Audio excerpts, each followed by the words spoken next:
17 minutes, paid attendance 20,062. The Braves go to 53-37 on the year. The Pirates, with the loss, are now 47-46. And the rubber match of the series tomorrow afternoon, 12:35 first pitch, 12:15 airtime for our pregame show. It'll be Mitch Keller on the hill looking for his 7th win of the year against Bryce Elder. He is 5-6 in ERA, just over 4. Keller, ERA just over 5. Hope you'll be here tomorrow. And don't forget, it is Dollar Dog Day presented by Sugardale.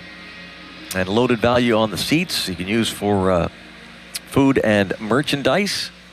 And $10 off tickets. Remaining 4 games of this homestand. Celebrating Ryan O'Hearn's historic night last night with 10 RBIs. $10 off tickets with the remaining 4 games, including the Country Weekend Series against the Milwaukee Brewers that starts Friday night. This offer ends tonight at midnight. Go to Pirates.com and take advantage of that, and hope to see you here tomorrow. Thanks to Mike Kravitz, our producer at our flagship station. Our director in the booth has been Doran Check. For Bob Walk, Greg Brown, thanks for being with us. Braves shut out the Buccos 3-0 to even the series at a game apiece. Talk to you tomorrow on the Pirates Baseball Network, presented by Iron City and IC Light. Sports Radio 93.7 The Fan. The Bob and Joe Show, weekdays 10 to 2. I was wondering what you thought of this. I was on hold with customer service, and then they were like, to go back to the main menu, press the star key. And then it dawned on me, what a cool segment. The star key. Cool segment idea for no star key. Press the star key. You like that? I just wanted to throw that out there. Thank you. I like that. That's a great idea. We're going to go to that next push week. The star key. That's beautiful. Yes, push them in a direction. Off the ledge. Back them into a quarter. The Bob and Joe Show, weekdays 10 to 2 on Sports Radio 93.7 The Fan. Pirates games are the perfect events to create new memories with any type of group, from clients to colleagues, sports teams, schools, family, and friends. Pirate group tickets offer a wide variety of seating and pricing options to fit any group need. All group tickets of 15 or more people come with loaded value, food and beverage, and merchandise credit loaded on each ticket to use the day of the game. Learn more at pirates.com/groups. This is going to do it. This game is over. Should be the ball game.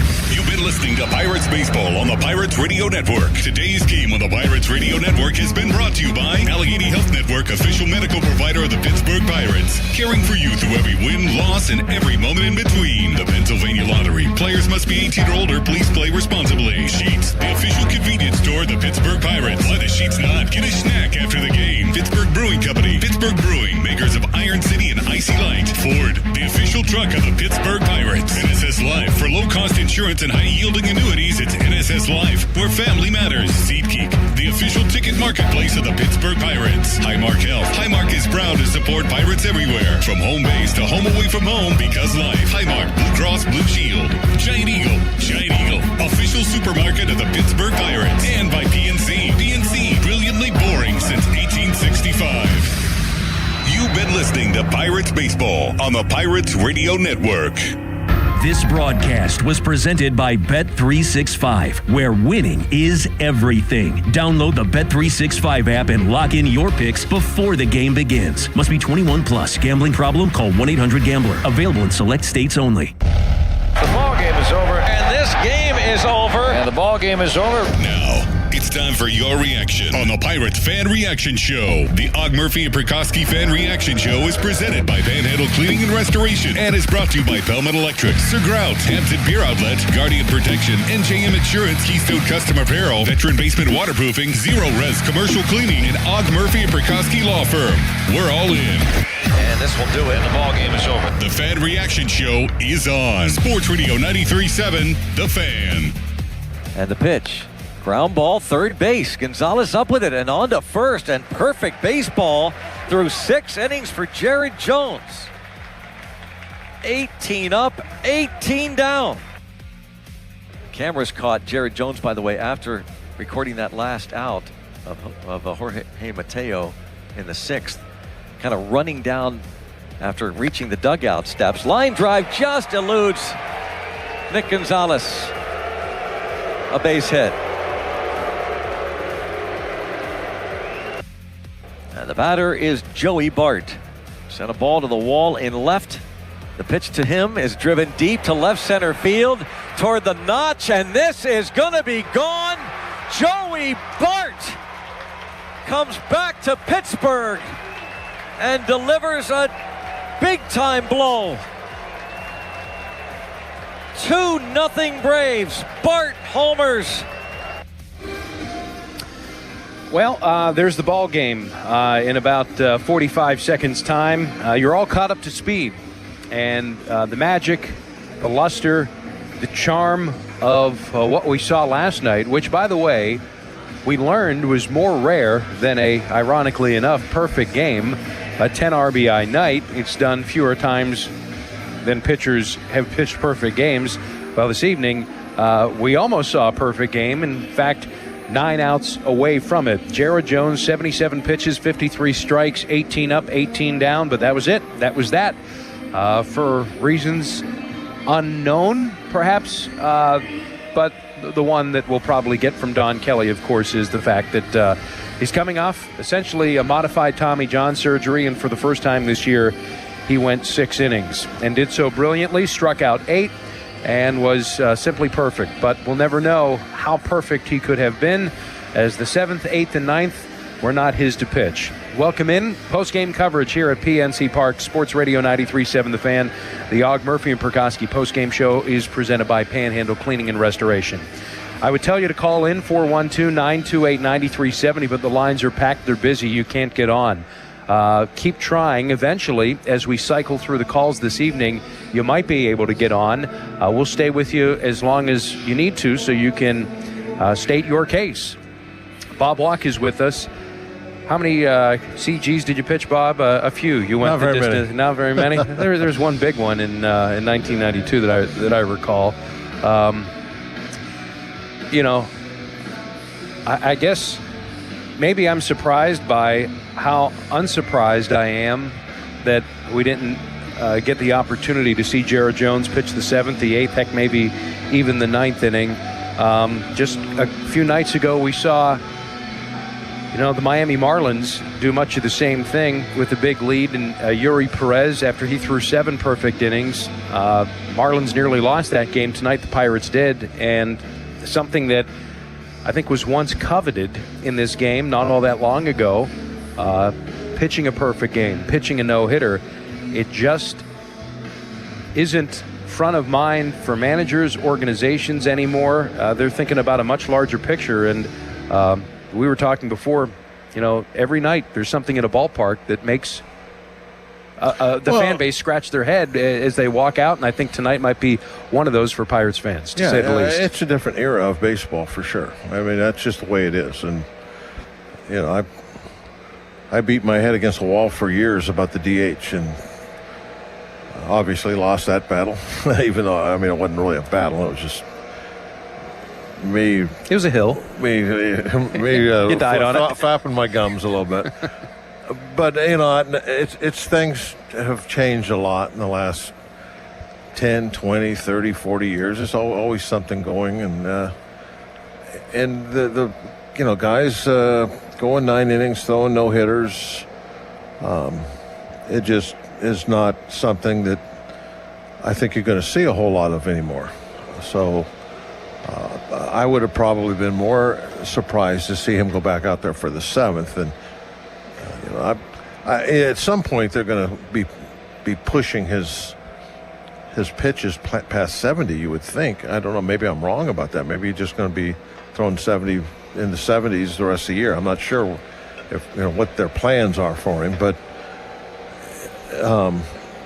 tonight would have been a great night for him to maybe push a little further than he had been pitching. But yeah.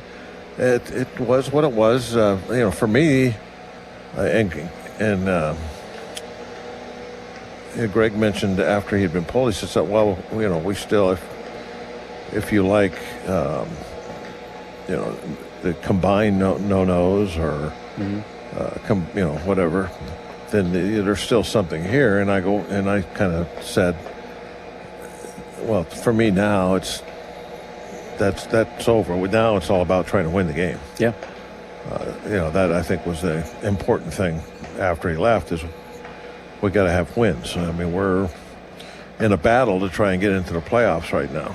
We've won 3 in a row. Been nice to win 4, especially after your starter does what Jonesy did today. That was, a phenomenal 6 innings.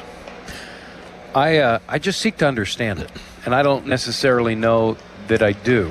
A lot of the stuff that I'm sure that they're looking at, they're citing, the research, the statistics, the medicine, it's all kind of under lock and key. This is with every organization, and I just don't understand it. And I'm sure the rationale is steeped in a reason that they think is very, very logical.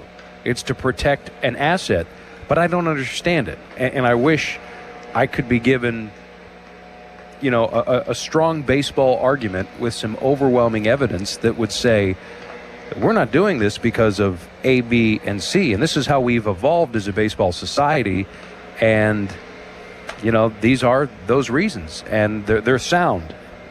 And I guess I'll keep wishing for that. I don't know. Nobody's really been able to give me, maybe you, any real explanation. That's that's the hard part to digest, something like tonight. You and I differ on that a little bit. I don't care. I don't need any reasons. Yeah, it just is what it is. It is what it is, and you either accept it or move on. Yeah, and that's tough because great moments, right? Sports is about moment. We had one last night, right? We sat here in awe of what we saw. Everybody driving home, 20,000 in a car, mom, dad. They were calling into the show, and they were given a night that they'll probably never forget, which is really, if we go back to what the organic nature of sport is about, what Doubleday, I think, envisioned when, he started throwing a ball around the yard. I don't know about with that. a stick. I think he was just trying to have a game. Pass the time, right? Yeah. But hey, let's go out to that field and do this, that sort of thing, which was... and we've lost that. Kind of a neat thing, too. Yeah, it is. Because that's basically what it is, at least. Or supposed to be. Yeah. Not underwriting, actuarial science, which, whether it's evolved or devolved, that I guess, there's 2 different ends of the spectrum. There's a lot of people that think one way or the other. Having said all of that, and this will be for me to digest and sift through, Jones was magnificent tonight. That slider was vintage, very reminiscent of what he did in New York a couple of years ago. Yeah, he looked like his rookie year where he just come out firing. I mean, he established the heck out of that fastball really early. Everybody had to deal with that. And then when he started throwing his breaking pitches, he was unhittable. That's exactly what he was. Yeah. And you mentioned, winning the game. And that's the irony of it, right? This was the tiebreaker game essentially for the Braves, and who knows, depending on how stuff plays out, because they win the season series. It's their 4th victory of the year against the Bucks. They're kind of in the vice grips now of the Marlins and the Phillies, so they could be in the wild card picture. This was a pivotal game from that standpoint that Atlanta was able to grab the tiebreaker against Pittsburgh. We won't know that, of course, until late September, how important tonight was. And of course, to throw a little extra salt in the wound, rub our nose in it, Joey Bart proves to be healed and hits one out. So that's the way it goes. Well, I like Joey. I mean, that's good for him. Yeah. I hope he has a lot of success. Obviously, he went to a nice place. They're one of the better teams in all of baseball. So, in that regard, I say good for Joey. Yeah, and it's home for him, too. The thing that I know all your phone calls are going to be about, the pitching move and everything, but really the thing tonight that has been with us all year and we just can't seem to shake it is their bullpen threw up zeros. Ours gave up 3 runs in 3 innings. Yep. That's the ball game. It is. That's why that's the difference between the win and the loss. So that's where moving forward, sooner than later, we need to find out what we can do about the bullpen to make it more consistent. Occasionally they'll pitch like Atlanta's did tonight. But we need more of the consistent, know what you're going to get on a nightly basis than what we've been getting. And it's still not there. I mean, this was another night where 3 innings, 3 runs. Yep. It stings because you hate to lose a game where your starter goes 6 perfect innings, and the Pirates did tonight. Well, you got to score a run too, and that too. I thought we saw a lot of hittable pitches earlier in the ball game. I always have that GameCast thing running, and it shows you where all the pitches are all constantly. And there was a ton of pitches. Now, that guy has a real good slider. Yes. And nobody really hits it that well. But a lot of those sliders weren't in real good spots. Some of them were, but a lot of them weren't. And I thought we could have maybe got a run or two earlier in this ball game, and maybe been able to make those stand up. So I mean that's part of the equation. Also, I shouldn't put it all in the bullpen. In the first 4 or 5 innings, I think we could have scored a couple runs if we would have had a little bit better luck or whatever on some of those pitches in the middle of the plate. Yep. Grant Holmes can't be shutting you out. He's not bad. I mean, he's a good pitcher, but he's not an elite pitcher. I understand. And he does have a slider that I think people hit like a buck something off of. And so, he's a good guy. But I just thought he hit through some, especially early on, he threw a lot of hittable pitches we didn't get to. 3-0. Braves grab game 2. Walkie, wish me luck. I'll talk to you tomorrow. See you in the morning, I guess. Thank you. Assuming I make it. You going to be here tomorrow? No. I won't see you tomorrow. Yeah, it's a day down for me. Gonna unplug me. Enjoy the day off. Load management. All right. Bob Walk, brought to us by Veteran Basement Waterproofing in Bethel Park. So how do we approach this? Let's do it together. 412-928-9370. That's the number. All lines are jammed, busy. State your case from Hampton Beer Outlet. Find your beach with Corona 24-pack cans, $29.99. Before we go to break, this is where I kind of want to go with this. And it's more so an understanding. And we're going to hear from Don Kelly. He just wrapped up with reporters a short time ago. And we'll hear from Jared Jones in a moment as well. And maybe we'll even do that before we get to some of the phone calls, just so we have all of that kind of in line. So we hear from the manager, we hear the rationale, and then whatever opinions that we have, they'll be steeped in as much information as possible. But I'm really bummed out, right? Because of last night, the fun, the magic, the baseball that occurred, the spontaneity that this game brings, that otherwise I think could have been here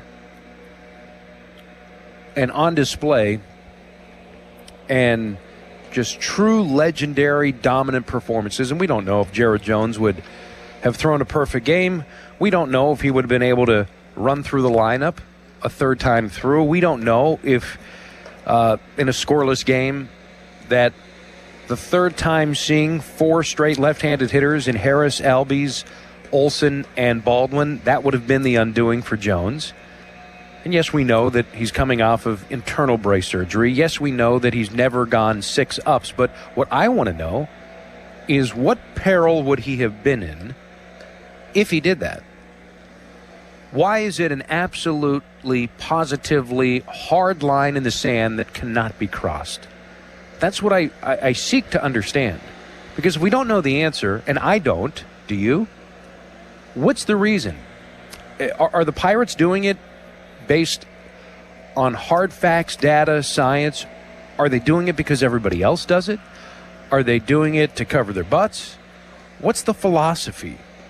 Okay, I understand protecting your assets, to have a bigger field of view, to be able to see the forest through the trees. A periphery is really important when we're talking about general managers and managers being the stewards of a 26-man roster and the careers of their pitchers, right? This is the ultimate marathon. It's not a little sprint. I understand all of that. But I don't understand why the game has changed as much as it has. Why we've gone away from it.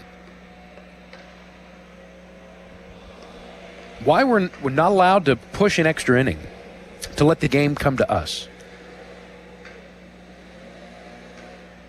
And when you ask the questions, it's like you're asking for one's social security number, one's medical records, the deepest, darkest secrets that are buried into a closet. And it's so heavily guarded and proprietary, and yet all the clubs do it. And all of them think that they have their own reasons, like there's 30 different reasons independently of one another as to why they all arrive at the same conclusion. And to me, I find that hilarious. To me, I find it just frankly stupid. To me, I also find it, messing with the baseball gods, thinking that data, science knows better than being in the moment of a baseball game and navigating it as its own individual, unique set of circumstances. When you try to dictate terms and conditions to the baseball gods, as the Pirates did 2 years ago when Jared Jones at the New York Mets had thrown 50 of his 59 pitches for strikes, and Derek Shelton pulled him, which I think he didn't outwardly come out and admit it, it's as close to, I think, admitting a real, wish I could have done that over again faux pas, that he would have maybe taken the game plan and tossed it in the trash and let the game come to him. Ben Cherington today at his press conference deferred a lot of questions that we asked, and understandably so, because they are essentially manager decisions that he would, quote, leave it up to Donnie. And I wonder if tonight he truly left this one up to Donnie, who is a Jim Leland disciple, who a year ago at this time had Gene Lamont on his left hip. If it was really Donnie Kelly's decision to remove Jared Jones, that doesn't strike me that's something that Donnie Kelly would do. The Mount Lebanon Point Park kid, the super utility guy that, kind of grinds it all out. And I understand, philosophies and thoughts change with being introduced to different data sets, purviews, championship organizations in which he coached for in the Houston Astros before coming here to Pittsburgh.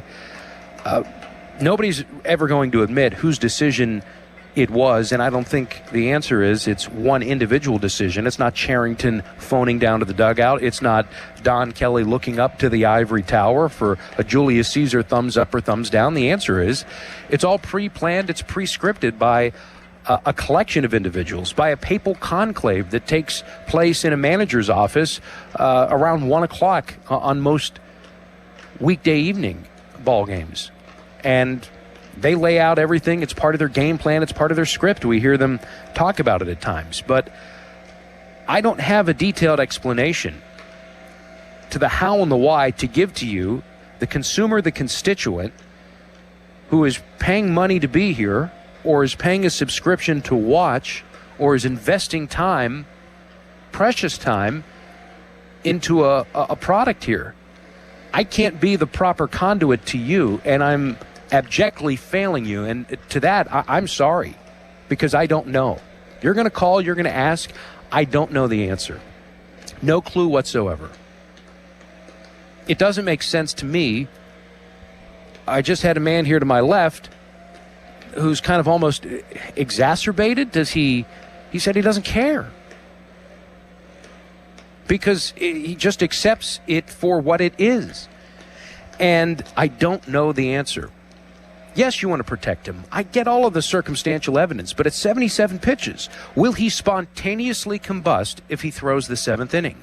I'd love to know the peril and the danger that Jared Jones would be in by pitching the seventh inning.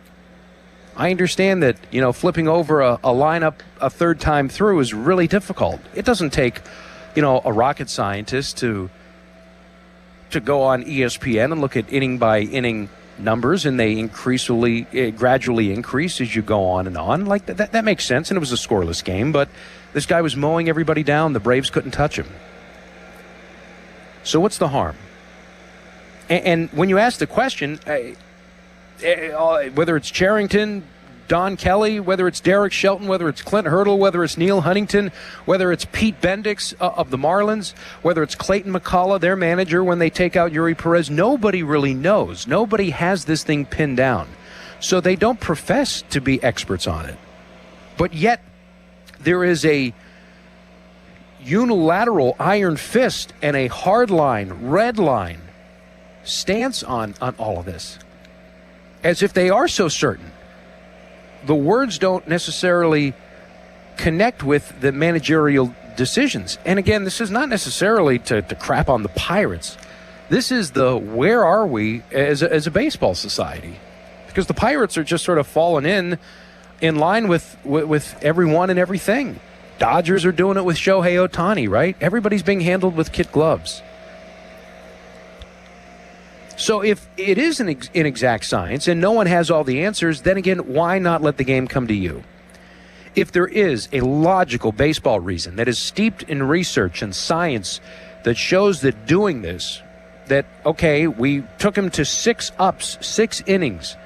That's a season high. We haven't pushed the envelope like that. Well, what would a 7th do? If you're going to do a 7th the next time around, what is the difference? Educate us.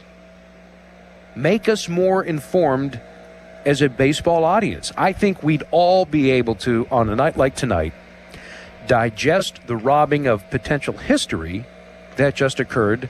It would be all just, it would go down a little smoother. Instead, I'm assuming, and I haven't heard the manager's comments, we're going to get a cryptic, we sort of know better, we just, you leave the baseball to us.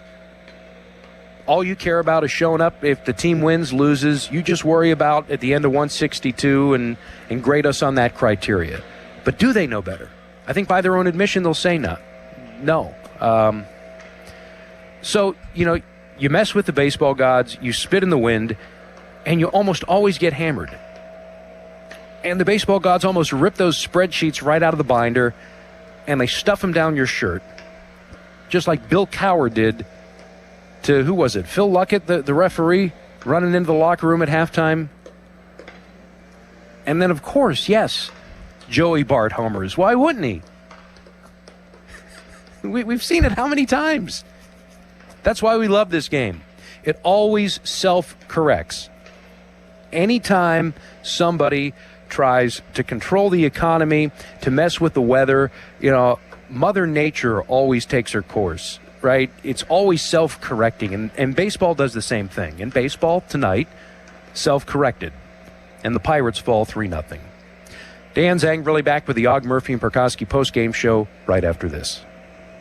Finding great candidates to hire can be like, trying to find a needle in a haystack, but not with ZipRecruiter. Its powerful technology actively finds and invites qualified candidates to apply to your job. So while other companies might deliver a lot of hay, ZipRecruiter finds you the needle in the haystack. See why 4 out of 5 employers who post a job on ZipRecruiter get a quality candidate within the first day. Try ZipRecruiter for free at ZipRecruiter.com/team. That's ZipRecruiter.com/team. ZipRecruiter. Skechers elite athlete OG Anunoby has been making history on the basketball court. Anunoby tips it in. Unbelievable. What a shot. He's been balling out in Skechers high-performance basketball sneakers, and the world is noticed. But how does OG train off the court to keep in peak physical condition? Hands-free Skechers Slip-ins Aeroburst. They help prepare OG for the physical demands of playing at a championship level. Get your pair of Aeroburst for only $165 at a Skechers store, Skechers.com, or wherever high-performance running shoes are sold. There's electricity in the crowd, but when you have electrical problems, you need a family-owned business you can trust. Call Pellman Electric. Pellman Electric has been in business for over 25 years, and their qualified electricians can handle any project. Residential or commercial, outlet repairs in your house, to completing a high-rise office building, Pellman Electric will tackle any job. And if the power goes out, Pellman offers generator installation services. Visit them at PellmanElectric.com. You depend on electricity, depend on Pellman. Catastrophic injuries bring emotional strain, physical pain, and financial stress. You don't have to face it alone. Og, Murphy, and Perkowski will fight to get you the compensation you deserve. Call 412-391-FIRM today. Og, Murphy, Perkowski, the firm. We're all in. For adults with Crohn's disease or ulcerative colitis symptoms, every choice matters. Tremfya offers self-injection or intravenous infusion from the start. Tremfya is administered as injections under the skin or infusions through a vein every 4 weeks, followed by injections under the skin every 4 or 8 weeks. If your doctor decides that you can self-inject Tremfya, proper training is required. Tremfya is a prescription medicine used to treat adults with moderately to severely active Crohn's disease and adults with moderately to severely active ulcerative colitis. Serious allergic reactions, increased risk of infections or lower ability to fight them, and liver problems may occur. Before treatment, get checked for infections and tuberculosis. Tell your doctor if you have an infection, flu-like symptoms, or need a vaccine.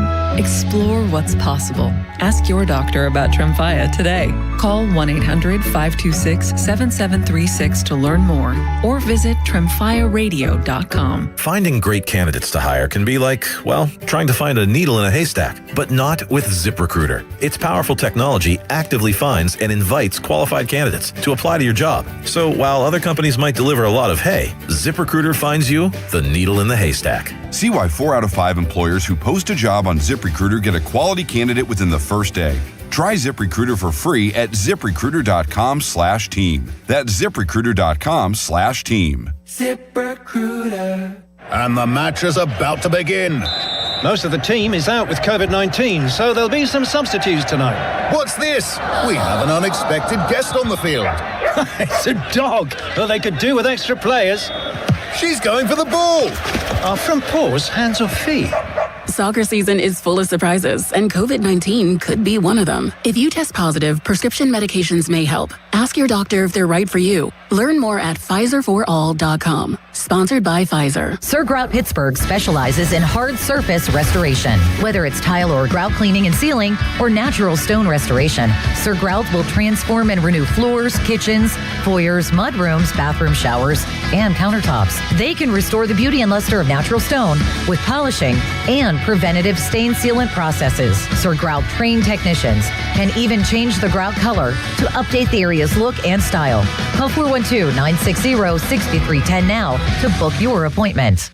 Now back to more of the Og Murphy and Prikoski Reaction Show on Sports Radio 93.7 The Fan. And the batter is Joey Bart. Sent a ball to the wall in left. The pitch to him is driven deep to left center field toward the notch, and this is going to be gone. Joey Bart comes back to Pittsburgh and delivers a big-time blow. 2-0 Braves. Bart homers. That's the play of the game, right? Sir Grout, your local tile grout stone restoration specialist. Dan Zang, really, Sports Radio 93.7 The Fan. Jared Jones was pitching a perfect game through 6 innings, and he was taken out. He threw 77 pitches tonight, 53 strikes. The first time, 6 ups, 6 innings.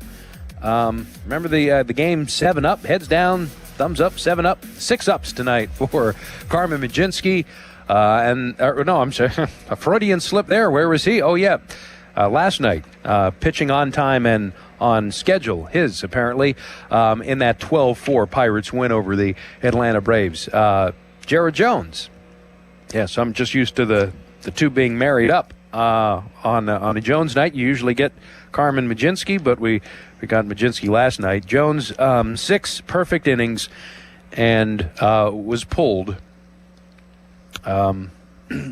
And I think I said my piece on it. One more thing. One more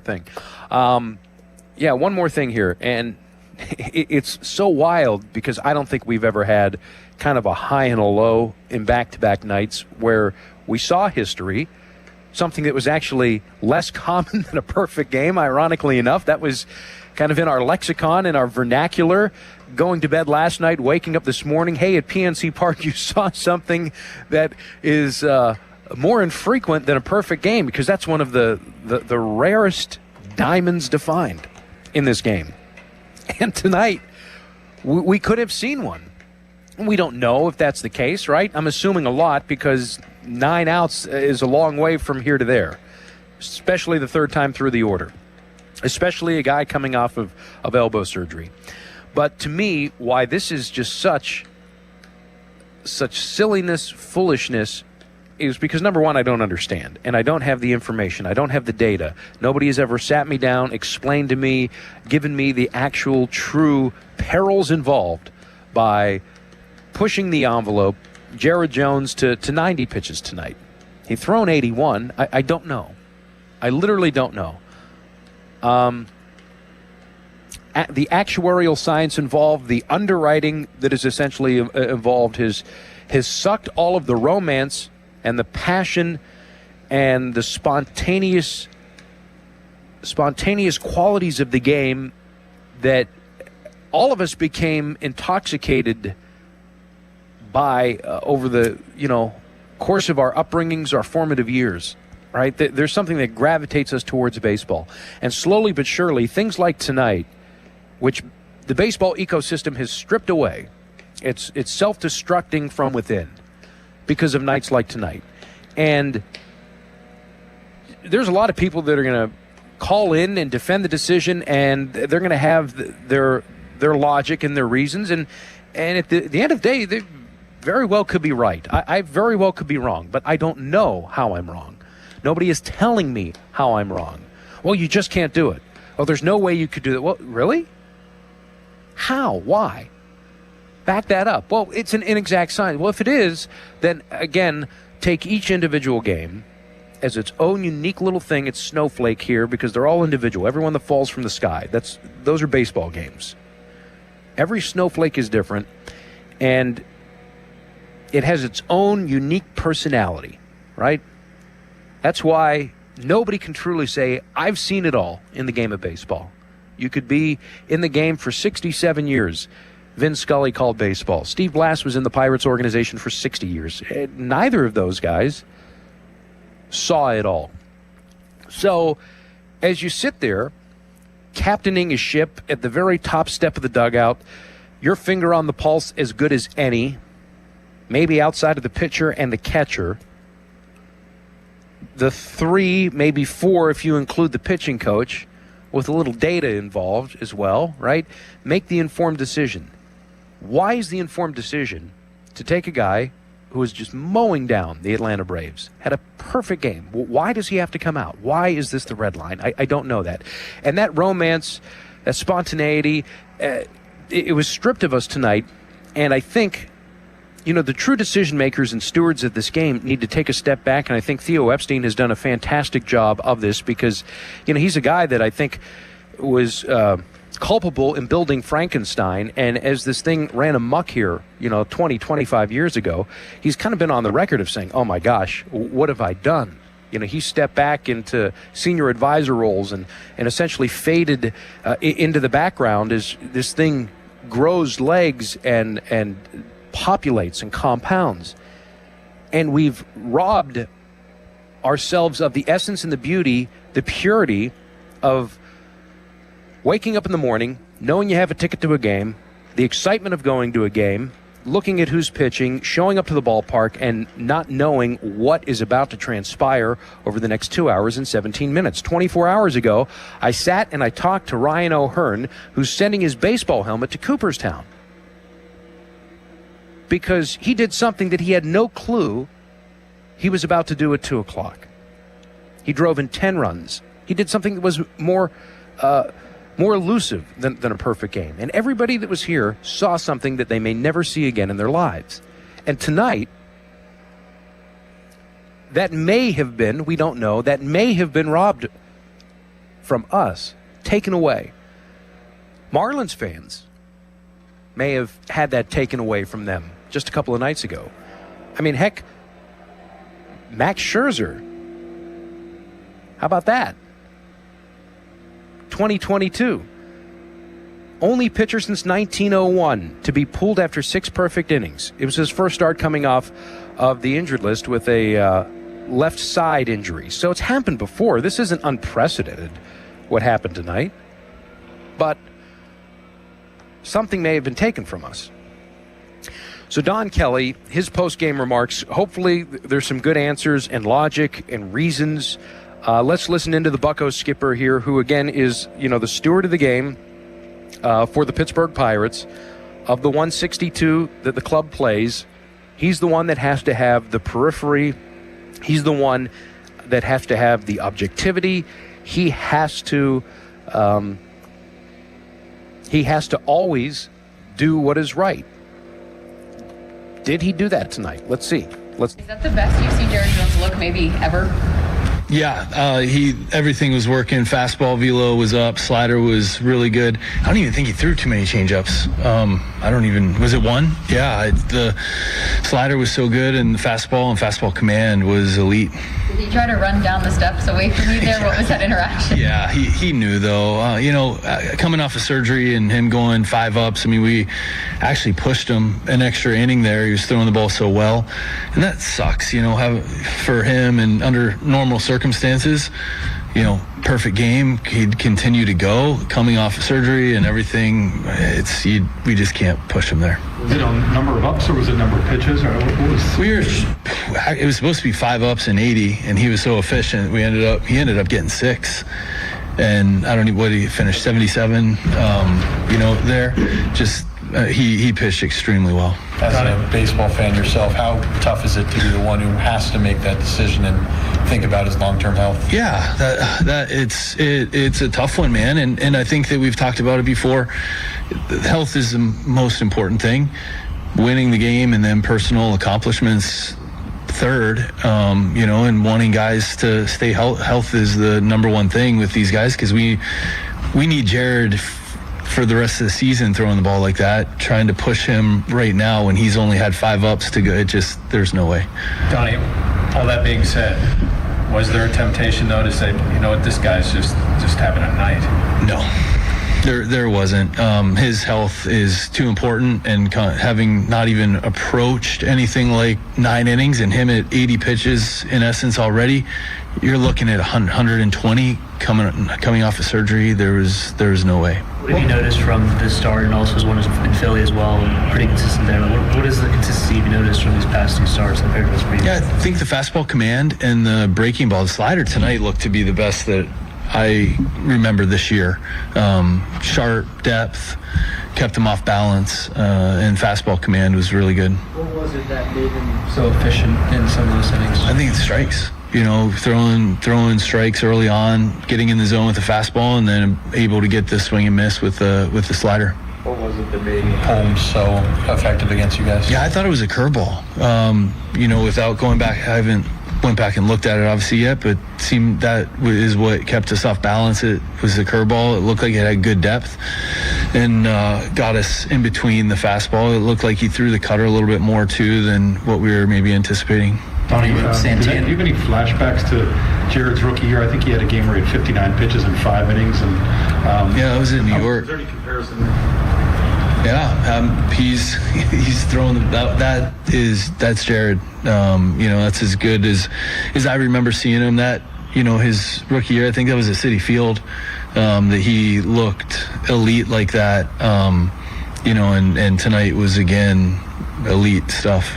How hard is it that both of those games? I think you end up losing both of those games. Yeah, I don't recall the one in New York, but the tough one tonight. We just couldn't get anything going offensively. We've been so good for the last 6 games, scored a lot of runs, and tonight frustrating when you get an outing like that from Jared. But we need to find a way to come back tomorrow. 2 outs in the 8th. I think Santana had 2 strikes on Yastrzemski before the double, and then Bart's homer, of course. Just what did you see from Santana before those 2 big hits? Yeah, 0-2 on Yastrzemski, and looked like he tried to go with a couple balls in the dirt, got back to 2-2, and then he got a hold on off the wall, and then looked like he was trying to go sinker in on Joey, and just ended up leaking back over the middle of the plate there. And how tough was it for Montgomery to actually come in relief of Jerry Jones, given the circumstances? Yeah, pretty tough. Like the lane there for him. He did a good job at the top of the order with all their lefties. Felt like it was a really good spot for Monty, and he did a good job of coming in and getting through it. So Don Kelly, without batting an eyelash, says, nope, never a thought of taking him out there, essentially saying that he bent the rules or played with the rules or the fate by sending him out for the 6th inning and doing a 6th up because they wanted to go 5 and 80. Instead, it was 6 and 77. What if he had 3 pitch innings the next 3 innings? We don't know. Yeah, he was averaging almost 13 pitches an inning, which extrapolated out over 9, that's about 115, as Donnie alluded to, 120 pitches. And that, of course, in a vacuum, sounds like it would be malfeasance, malpractice, not being a good steward to a guy coming off of elbow surgery. But when is he not coming off of elbow surgery, I guess is my question. Well, we don't know. It's an inexact science. So when is the right time to push the envelope? Do we know? What is there a window? It's certainly not black, white. It's very gray. And again, when you don't let the game come to you, you never know what is going to come of it. And that's the part that it's really hard for me to tolerate, right? And I understand all of the circumstances involved, and it's a very difficult decision, and this isn't to go in hard on Don Kelly, but I just, again, need a better explanation as to the why. Well, no, it's a hard line stance. I would never, ever do that because, well, we just can't venture into that airspace. Why? Why? Enough of me. More of you. 412-928-9370. Right after we hear from Jared Jones. Jared Jones apparently taking the news better than you would perhaps anticipate. Here's the Buccos starter after throwing 6 perfect innings. Well, Jared, how do you feel about 6 perfect innings of baseball tonight? Yeah, it was fun. Felt good the whole game, and yeah, it was just fun playing baseball. Going down the steps, were you trying to avoid DK there right after the 6? Yeah, I was messing around. Coming in the game, we thought we were going to get 5, and pitch count was low, so they sent me back out there for the 6. So that was all I had today. It was just messing around. What's the difficulty as a competitor, just knowing how well you're pitching, but also knowing the circumstances of the pitch count? Yeah, I mean, it does suck. Something cool is coming on, but my 8th start off the surgery. I completely understand it, and it is what it is. Jared, with the pitch mix and just the execution tonight, just what do you attribute the efficiency that allowed you to get through 6? Yeah, I just went back to the bread and butter and fastball, slider, one changeup. But yeah, fastball, slider the entire game, and just kind of felt like myself out there again. Jared, did you feel like you built off that start in Philly that kind of ramped up to this? Yeah, sure. Had a good one, and today I felt the best I have all year. So 10 straight fastballs to start. Was that part of the strategy, or was it just to the nod of how good that was coming out? Just going out there and trusting Henry. I was kind of wondering when he was going to click another button, but yeah, it is what it is. There wasn't part of you that wanted to shake that, or you just felt like, okay, that's what we're rolling with? Yeah, it's just what we're rolling with. I trust him down there. DK had also complimented your slider, saying that was maybe the best he's seen it look this season. Did it feel the best it felt? Yeah, definitely. I mean, I felt like I threw it where I needed it to, except for the Joey Bart at bat where it almost took me a yard. But outside of that, yeah, everything felt great today. At what point do you realize that there are a lot of zeros in the scoreboard behind you? After every inning. Every zero I get, I'm happy with. Is it something that you think no-hitter, perfect game at any point of it, or is it just like, oh, I'm pitching well? Not with the pitch count. Not really ever expecting to go 9 right now, so that was never in my head. So therein lies the problem. It was never in my head. There was never an expectation that he was going to go 9. Every pitcher used to grab the ball and expect to finish what they started. But again, this is the issue that I have. It's the predetermination and we are going to tell the game what we're going to do to it, as opposed to being the malleable clay and just the essential pawns that are out there on the field that have the privilege to play it. We were only going to go 5.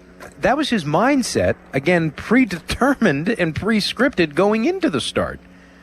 What kind of mindset is that? That is a defeatist mindset. All I need to do is go 5. All I need to do, 6? Hey, house money, gravy. Exceeding expectations? Like, come on. This is a watering down of a product that is an existential problem. This is a baseball problem. The heck with, sending notes to the presidents, general managers. I hope this goes straight to New York and Rob Manfred hears it. What kind of cheapening of a product that you wish to display and sell as a premium product is this when guys are being told, yep, you're only going 5 today. Yep, you're only going to do 6. Yep. Like 7 is just not in the equation anymore. 8, forget it. 9, I mean, got a better chance of going to the moon, apparently. And that, to me, there's no thought of accomplishing something better than what has always been otherwise considered mediocre. A 5 and dive, right? That's what you were hoping to get from the number 5 starter, the guy with a 5.5 ERA. You know, the up and down scrub that, you know, was just trying to hang on and fill out the back end of a rotation. But now, 5, yeah, great. Pitched great. Felt great. All is good. A's all around. Gold stars. And everything starts that is worth accomplishing with a thought, right? If you want to be great, it starts with a dream, a thought. You put all of that into practice. And if you put guide rails and governors and you try to throttle that down, which essentially is, they could say otherwise, argue otherwise, that's what this is. Throttling greatness and expectations of oneself, that's what this is. And I get being judicious, right? I can live in a very nuanced place. That's what we do here on this show. But to me, I'm going after not necessarily tonight, but it's the thought, the philosophy, the intent of, hey, man, you're only going 5. Have a bigger field of view. It's okay to exceed expectations. Otherwise, you're just going to be either mediocre or very pedestrian or average. Says the guy who went 6 perfect innings for the now 47-46 Pittsburgh Pirates. Og Murphy and Perkowski postgame show, Sports Radio 93.7 The Fan, live at PNC Park. Bill and Monongahela, thank you all for your patience. Now we open up the floodgates. May it rain. Bill? Yes. So I've been on since they pulled Jones. That was, clear they were going to lose after they did that. I care about winning. You don't need a bullpen when a guy's throwing 77 pitches in a perfect game. And then I would like to just make some facts, statements, and opinions, and I'd like you to respond to them. You can't tell me Don Kelly learned any of this when Jim Leyland was blowing smoke darts in the dugout, number one. Number two, we're trying to fight for a wild card spot. You can't be giving games away. It's desperation time. You got to win baseball games. Green weenie, you got to win baseball games. Another point, Nolan Ryan threw over 200 pitches. Everybody knows it. Analytics is loser baseball. It's loser baseball. You will never win baseball games managing like that. It's ridiculous. And I'm just trying to be nice because I know you're a WVU guy, Dan. But I was a little bit more fired up when they pulled Jones after 77 pitches. I played baseball. I wasn't a big leaguer, but I threw 120 pitches in Little League. So these guys are big leaguers. He needs to go hire the WVU manager who lets starters go 130 pitches. Paul Skeens threw 130 pitches multiple times at the college level. He's a big leaguer now. This isn't patty cake. We're trying to win a division. We're trying to win the wild card spot here. We're 3 games out. You can't be doing this. It's absolutely ridiculous. And I've been listening to what you've been saying, and I'm basically hearing that without the level of passion that I'm bringing to it. But yeah, you're not winning baseball games. What was Kent DeCalby doing? Why is he a legend? Oh, because he was throwing 3 innings every game as a reliever. Wait, they pulled Majinski as a starter who was doing better than Keller or even Skeens at this point, to be honest. But wait, he's going to get pitched in a 10-2 ball game, and then he sits for 3 days? Like, are we trying to win here? That's what I'm asking. I'd like you to respond. Why should I? It stands on its own merits, and it's good enough. Thank you, Bill. Austin on Sports Radio 93.7 The Fan. Let's go to Frank in Pasadena. Dan, thanks again. For me, it's organizational philosophy. It's an epidemic across not just the Pirates, all parts of the game, as you mentioned. But I just think the urgency and the circumstances, considering where we're at right now in this wild card race, you make that decision. Yes, I understand. He's a young arm. He's an investment you want to preserve for the future. But at the same time, I hear the organization saying today that we have to wait past the draft to address the bullpen, which has been a glaring hole. So you make that decision.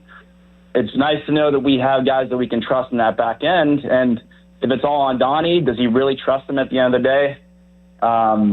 Again, just a really, really mind-boggling circumstance and the way that the game's going right now, and just a lack of feel across all levels. I coach at the collegiate level, and I can safely say I've been in those dugouts where you're watching a guy, he's competing, he's going at it with full throttle, and yeah, that pitch count's getting high, but at the end of the day, we play the sport to win, and you got to make decisions sometimes, not necessarily by a binder, but going with your gut and what you see. So thank you. Well, the times that I've watched that, the paint-by-numbers type of managing, the predetermined scripted stuff, again, trying to dictate terms and conditions to the game of baseball, what happens is the guy that you traded away comes back home 2 weeks later, hits a home run, and beats you single-handedly. Jared in Walton, it's karma. Jared, you're on the air. Go ahead. Oh, yeah, thanks for having me, guys. Yeah, when you're sitting there saying, oh, well, we don't know why, there's not any answer. Every Pirate fan knew that this was going to end up happening, and there's not a I think so. I don't think anybody's surprised at all. No, you don't need to be a baseball guru or some kind of nuclear scientist to understand that this is what was going to happen. There's no great formula that they're coming up with when they're pulling him. They're just pulling him because they determined at the end of the 6th that's what's going to happen. And the most frustrating thing about it was if he had 74 pitches or 77, whatever it was, at the end of the 5th, they would have thrown him back out in the 6th. So there's nothing. When they started doing this a few years back, it was always, we're worried about the team versus the individual stats and everything. And, we're more worried about the win versus the individual getting their, perfect game or no hitter or anything else like that. And we all knew that the best outcome for the team was to keep him in because we know the bullpen is horrible. It hasn't been good. And there's no rationale for, if this was back in 2015 when we had Melanson or whoever else, okay, there might have been some justification, but there was no justification in pulling him out. And, we can talk about, okay, what happened 50 years ago with Tekulve or whoever else, but, you could sit there and a few hours earlier, you could sit there and see with the Blue Jays and Cease today, they left him in. And that's the big thing. There's the individual game where they completely blew it, but then there's also the long-term morale with the starters. And when you're sitting there, even if you're not Jones today, and you're a starter, and you're looking at, oh my gosh, what do I have to do to get past the 6th inning? So you may not have been pitching today. You may not have been Jones. He's running away from Kelly, trying to stay in the game. It was insane. No, that was a joke. I've never seen anything like that before in my life. Hold on. Let me jump in here and let me actually paint that in better context. We just heard from him, and thanks for the call. No, he was playing jokes. It was all laughs and back slaps and ha ha ha because he knew that he was done. Jared Jones, listening to him, was not ticked at all. Everything was according to plan, according to script, right? I think if this is a post-game interview, guy's too ticked to talk to the media, or if he does, you're worrying about him lambasting the manager. He took the ball from me. He took a perfect game away from me. No, Jones, I exceeded expectations because the plan was to go just 5. Hey, I gave you 1 extra. That's what his reaction was. It's 180 degrees from, and I'm not old by any stretch of the imagination, but that was his, okay, I'm good with it. This was, we're all on the same page. I'm just going 5. And your points are well taken, yes. I mean, he was the best guy to help the Pirates win a game, an important game. A game that tonight, that the Braves win 3-0, that gives them a tiebreaker with the season series victory over the Pirates. Don't know if that's going to be meaningful at all. Philly and Miami, they're clipping at the heels of Atlanta, who coming in was 7-17 over their last 24 games. Worst record in Major League Baseball, taking on water. Their comfortable, cushy lead in the division quickly evaporating. This might be a wild card club. This might be a 2-way tie somewhere down the line where Atlanta holds the season series now on Pittsburgh. Unlikely that the Bucs are going to sweep the Braves. Of course, they're not now after they lose this evening. But you talk about game of importance, magnitude. Sure, left, turning Harris, or rather Albies around. Harris is left on left. Olsen is left on left. Drake Baldwin's left on left. Mason Montgomery, right? He throws up the 0. Did his job in the 7th inning. But what about Montgomery in the 8th? Covering 2 innings with his bullpen in a scoreless game, I think is much different than covering 3 and push the envelope with Jones. But no, he... it's a competitor. You're mentally shutting things down in the 5th inning, 6th inning. When your work is done, you kind of take a sigh of relief. You put your gun down. You put your tools down. After that 5th inning, after that 6th inning, I mean, that's it? You're good? 77 pitches? There's got to be plenty left in the tank. No? Yes? What? I mean, it's hard for people to understand, comprehend. These are the consumers, right? I'm a consumer of the game. You're a consumer of the game. You're angry at the product that you consume. Let's boil this down to just the very essence of business. You're selling a product. You want to make it more desirable for people to consume. You don't want to anger your customers. You're in political office. You don't want to tick off your constituency. Like, that's what this does, baseball. Oh, no, we know better. I mean, it's really arrogant. It's condescending. You don't have the connective tissue with your fan base because they're engaged and informed. They understand. They get it. And again, that's my biggest gripe here. I can't properly explain to you the how and the why. We just heard 2 interviews from the 2 most important parties involved in this decision tonight, the pitcher and the manager, and I'm no better or more informed or educated or understanding of what just occurred, other than, well, it's not happening. You know what? Because I said so. We just got to be careful. What? I mean, I'd love to just see some information to be able to understand, to have the ability to say, all right, guys, well, this stinks and it's hard to digest. There's some serious risk here. And this is what it is. And this is why you did this. I can't explain to you any of that with any form or fashion of true logic. Let's see here. Austin leaving the game. 3-0. Pirates. Jared Jones, 6 innings. Perfect. He has to go hit the showers after 77 pitches. Go ahead.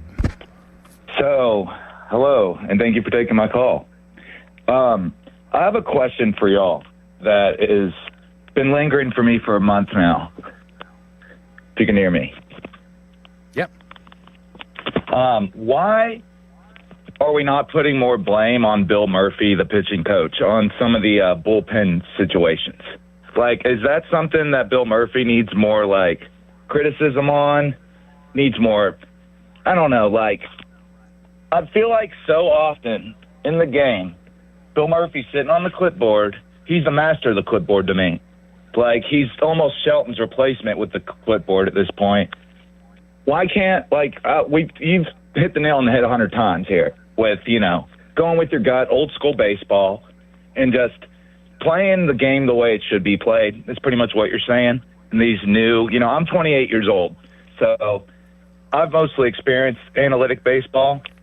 And, yeah, I'm with you. It gets old and very angering when I'm watching Jared Jones. I was at the game, of course, as I said, just in person, mowing down people, and we're just like, let's take them out, like you're saying.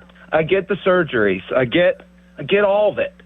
But like you're preaching to the choir, you got to have a gut when a baseball team is desperate like we are. And with our history the last 30 years, we got to push the clipboard away in games like this.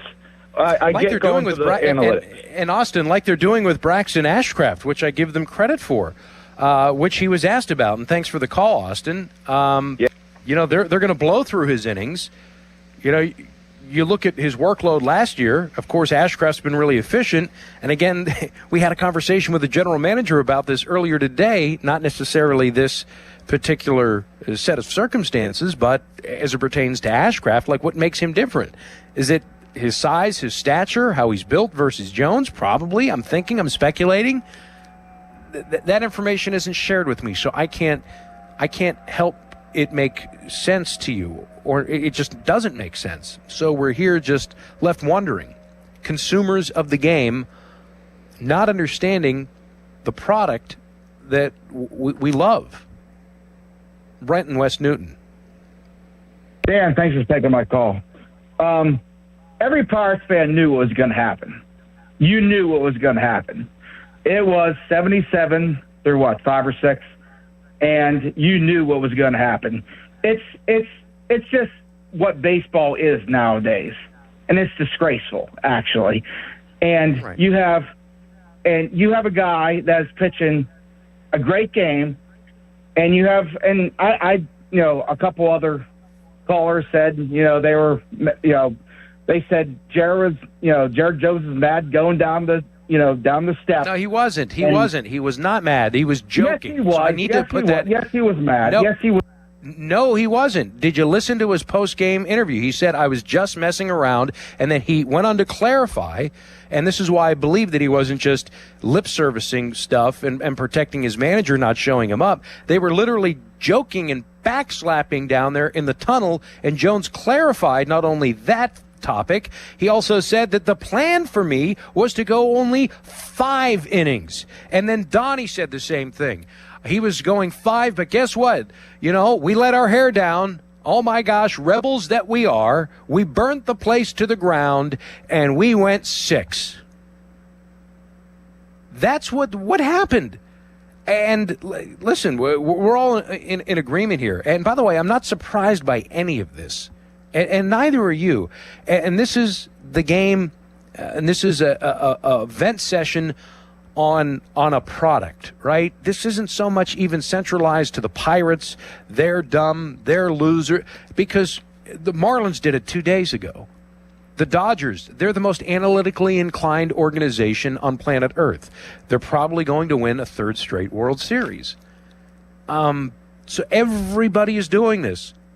And what it's doing is it's pushing and driving a wedge between the fans and those people in the dugout. There's 2 different factions, and we just kind of have to go along with it. And that, to me, is the tragedy. We've got a couple of Jonahs. The Jonah that's not in Harrisburg, the one that's leaving the game. So Jonah in Harrisburg is up second. Jonah number 1, go. Hey, we on the air? You're on. Go ahead. Oh, cool. So I just wanted to talk about my ballpark experience tonight. So, I went down to get ice cream. It was 0-0. And the dude's like, no, this is important. The dude's like, please order a twist, not a chocolate, because this isn't going to work. And I look up on the screen, and I see Joey Bart hit a 2-run home run. And I said, that's just the way it is. That's the baseball gods. And the baseball gods always win, and they should have let Jones go, and it's disappointing. That's all. Thank you very much. Okay. Sorry you didn't get your ice cream. Apologies. To Harrisburg we go. Perhaps Jonah in Harrisburg, Jonah leaving the game, can write a senator. And would you hand-deliver the message to Capitol Hill, Jonah? Yeah, man, I'm going to definitely ride in like Paul Revere and say the British is coming, except it's going to be internal improvement is coming. But it's not coming, Dan. It's truly not. You know, I really feel like I was misled because I saw on the video on SNP 360 watching the game that, you know, Jones was like, nah, man, I'm going to run down the tunnel. I'm going to like freaking be like Paul Revere, and then I'm going to go back out there for the 7th inning, you know, put some boots to asses and get it going. Sorry, didn't mean to cuss. I'm so sorry. Don't drop me. You're fine. But I'm just like, you're good. You're good. Thank you. Thanks, man. I am so befuddled and just so frustrated because, like, if that is our culture within that clubhouse, that needs to be removed immediately. Because bring me back the baseball of the 90s. I was born in 99. I'm 27. I wasn't here for that. Bring me back Alan Bud Selig as our commissioner, because Rob Manfred is a joke at this point. If this is our culture, this is what we're going to go through with Pittsburgh, and we're going to be like, let's have a salary floor or a salary cap. Dude, this is a joke. When is a ball player going to just take the bull by the horns and decide, you know what, I'm doing this for me, I'm doing this for the city of Pittsburgh? Ryan O'Hearn busted his ass yesterday. He brought in 10 RBIs. He made the city of Pittsburgh have experienced an all-time high, just like that meme on X Twitter, like all-time high and all-time low. That's what that was last night. We could have had that last night, but no, we're just joshing around, busting balls in the dugout because Don Kelly is going to take me out after 5 innings. Oh, wait, no, I got 77 pitches. I pitched 6 shutout innings as a perfect game. That's my calling card. Jared Jones, I love the guy. I love the attitude. He should be a closer. But at this point, I want him off the team. I need to freaking re-scrap everything because this culture is not it. I don't know who the root cause is, but this root cause needs to be rooted out and gone because bring me back, again, like I said, the 90s, you had Roger Clemens, you had the steroids, forget all that. I want the pitcher going 8 innings, 9 innings, complete games, shutouts, something to fire us up. We could have had history tonight, but no, it was taken away because this was the game plan. My eyes are telling me that our pitcher is busting it down. Like he is, you know, boots to asses. This is great. But no, that's the game plan. I can't, that's pathetic, dude. I'm sorry to say it like that, sorry to be a jerk or whatever, but that is just pathetic. I agree 100% with Bob Block earlier where he was like, just get the win. We had opportunities at the plate earlier in the game from like innings 1 through 5 or whatever before they changed the pitcher with the Atlanta. And it's so ironic, so freaking ironic that Joey Batch, freaking Joey Bart of all people, hits a 2-run bomb after the next DFA candidate of Dennis Santana gives up a 2-run shot. There's something wrong with him. They need to phantom IL him or just send him away because, like, I would much rather expect that from Yohan Ramirez, not Dennis Santana. I don't know what's going on. That's my piece. My son's asleep next door. I told him about what happened yesterday with Ryan O'Hearn. Such an all-time high, and now to be brought back to an all-time low. Dan, I'm going crazy, man. Like, it's whatever that call is that, like, that gets replayed all the time. Dan, help me. There's no help, man. This is an insane asylum. And sad part is, last thing, I'll let you go. I'm selling my tickets for September because if that is the game that we're playing, I don't care if we're quote-unquote in it by, like, 1 or 2 games in the wild card. I don't want it. I get Jake Mangum gets so much hate on Twitter and X. That dude busts his ass for this team. He deserves so much better. And yet everyone hates him on Twitter and X. I don't get it. He wants to win. Yeah, he swings at everything, but he wants to win. Paul Skeens, he wants to win. I believe it. Same thing with Ashcraft. My soapbox is done. Dan, I love you. I'm praying for you like you asked for on Twitter. You got it, man. Sorry, guys. Thank you so much. Jonah in Harrisburg. Please, I can't take it anymore. There it is. Yeah, man. Hugging you through the radio out there in Harrisburg. Chuck, good evening. Good evening. We're calling upon you to help us. Yes. First of all, I agree with just about everything. I've told you before. For me, they can take all the analytics, throw them into Monday morning trash and let the garbage truck take them and get them out of sight completely. Don't tell me about analytics. I don't want to hear one word, nothing, because the game needs to. Baseball was a great game when decisions were made by human beings. They were made by human beings that played against each other. They were made by managers who met people that were successful, let them continue being successful until they weren't. Then they took them out. The sad thing is, it's certainly no fault of yours, because that's when you came along in this world. You don't know how great the game of baseball was in the late 50s, 60s, and 70s, which still people say is the golden age of baseball, because they let people decide situations. They didn't need to look at computers and machines to tell them what to do. If people are succeeding, for goodness sakes, leave them alone. You should be taught to play 9 innings in this game, at least 9 innings. Well, then you play until you're successful. And as far as the Pirates are concerned, it's just a summation of what I've been telling you before. They're not seizing opportunity. Every time they come up to a situation where they should get ahead further than they have been previously this season, they're not doing it. And in the end, it's going to cost them, because the teams they're competing against with the wild cards, they're losing season series to them, and that's going to hurt them in the end. But for goodness sakes, let people that are successful, leave them alone, let them decide the game. I will tell you this, thank goodness Bob Gibson of the St. Louis Cardinals is not alive today, because if he met up with the person that took him out of the game, that person would be lying on the ground dead. Thanks. Bye-bye.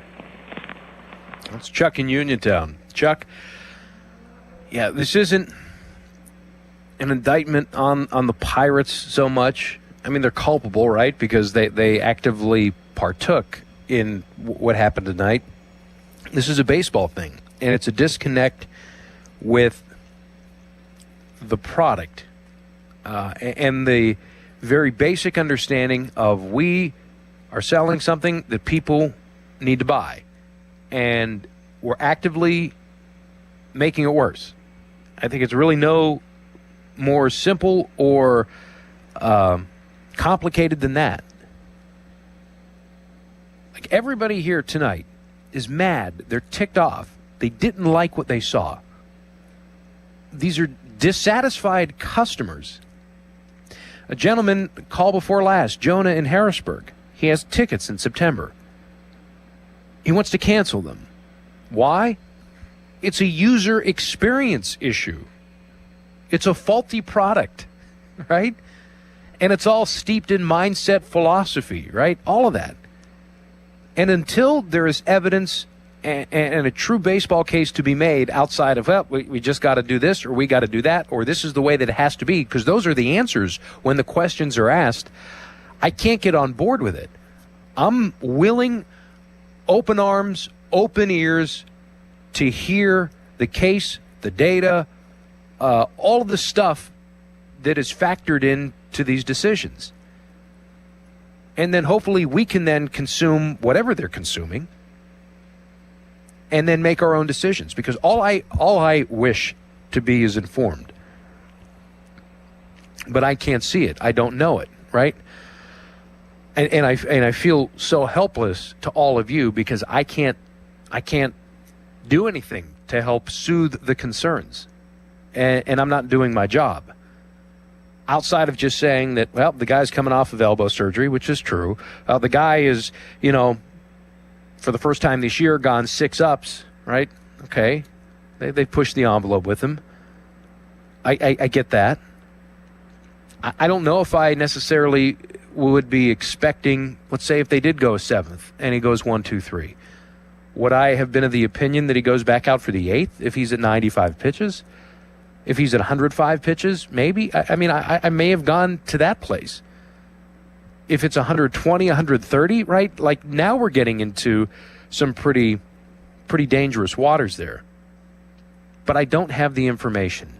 I'm not informed. I don't know. And I'm sorry to be so helpless. Let's go to Joe in Verona. Joe, after a 3-0 loss to the Atlanta Braves. Hey, Dan. How you doing? I'm all right. Well, thanks again for the tickets for the skiing. Oh, Me sure. and my wife, Lorraine, really loved it. I really appreciate it. Wonderful. Thank you. Listen, what's on your mind? I could talk 3 hours and it wouldn't matter. I love baseball. You know that. You know where I go way back. Kelly, I watched him tonight laughing on the show right now. I just had Bob on, and they had him on. He's no big deal. They lost 3-0.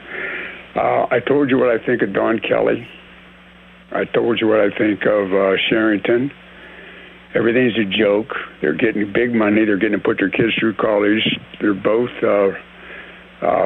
Don Kelly. He overmanages. He won't let the players play like the old Dan Murtaugh let the boys play. This analytics is a joke. It's a baseball. It's a bat. It's thrown. It's baseball. I don't believe in it. I never will.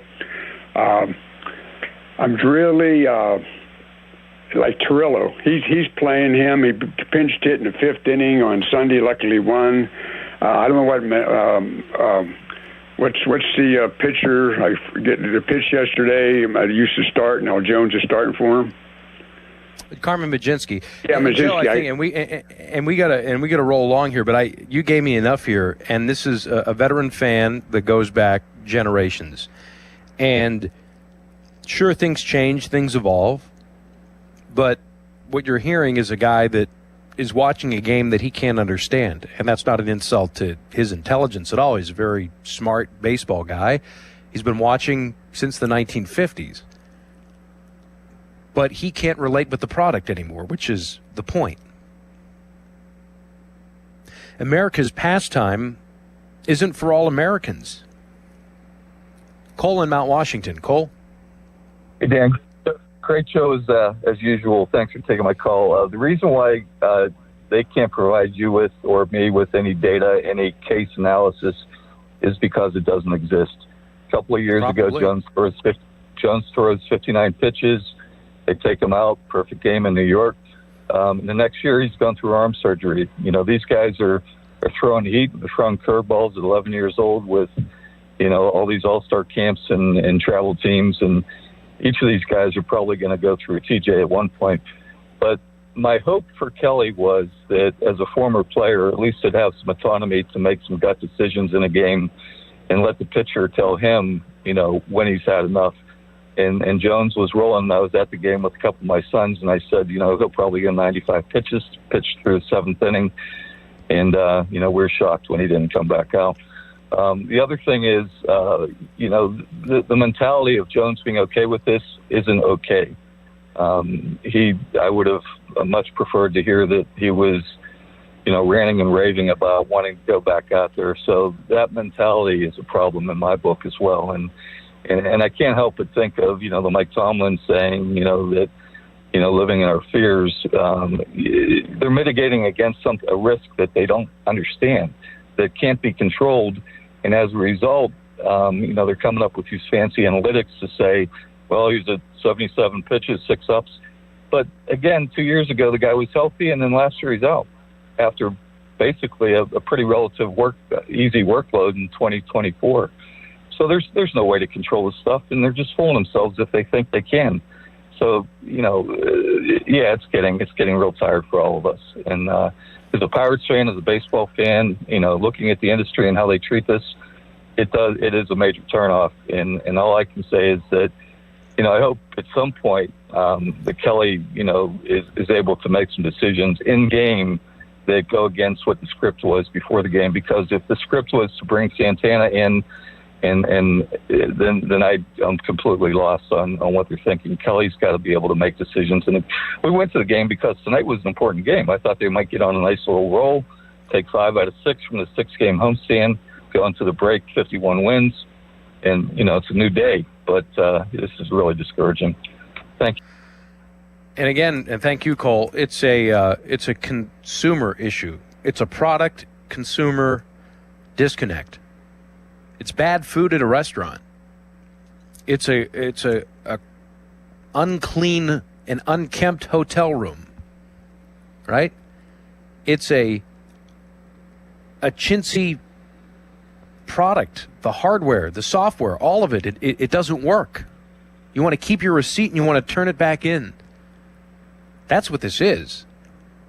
Many of these people on a Wednesday night after 10:30 are calling in complete and utter disgust because they don't like what's happening to their game. And they don't understand it. And that's, again, this is tonight, the decisions, it's backing up much bigger than anything happening here in Pittsburgh.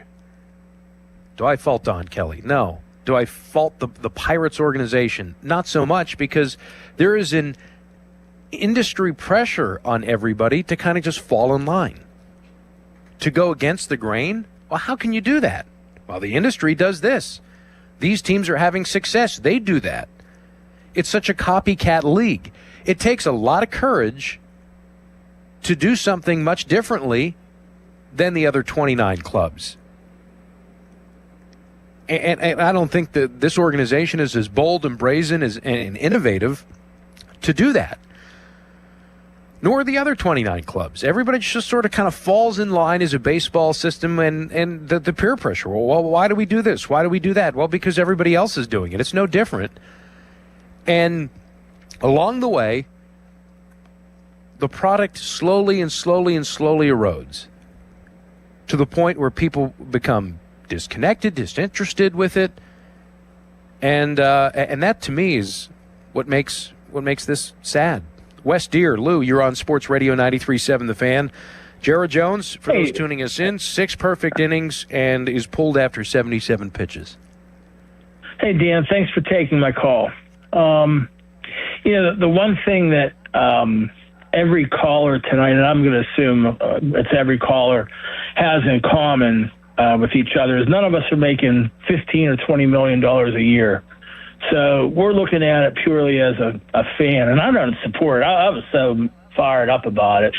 But it's all about the money, and that's what you've been alluding to all night long, is that disconnect it's become such a humongous financial entity that, the investment comes before the game itself.